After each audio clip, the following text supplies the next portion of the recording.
اللہ سے محبت کرنے کے لیے اس کے بندوں سے محبت کرنا بے حد ضروری ہے۔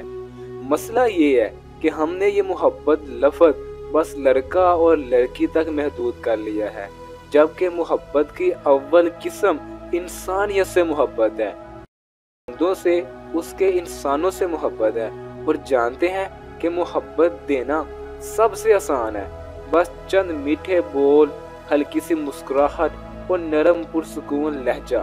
اللہ کی محبت دل میں اتنی نرمی پیدا کر دیتی ہے کہ پھر غم بھی پیارا لگتا ہے، اور آج کل کے اس نفرتوں بھرے دور میں انسان تو بس وہی ہے جو اپنے لفظوں سے کسی کے لیے سکون کا ذریعہ بنتا ہے، جو اپنے لہجے سے کسی روتے ہوئے کو ہنسانا سیکھتا ہے۔ ہم ایک دوسرے کے لیے یہی تو کر سکتے ہیں۔ ہمیں کیا معلوم کہ کون شخص اپنی زندگی کے کس دور سے گزر رہا ہے اور کون کس دل سے مسکرایا ہے، تو کیوں نہ خود پر اور دوسروں پر رحم کریں۔ نفرت کے لیے زندگی بہت مختصر ہے، اس لیے محبت بانٹنا سیکھیں۔ کیا پتہ یہ محبت ہی اللہ کو اتنی پیاری لگے کہ یہ بخشش کا ذریعہ بن جائے، کیونکہ ہمارے اعمال تو اس لائق ہیں ہی نہیں۔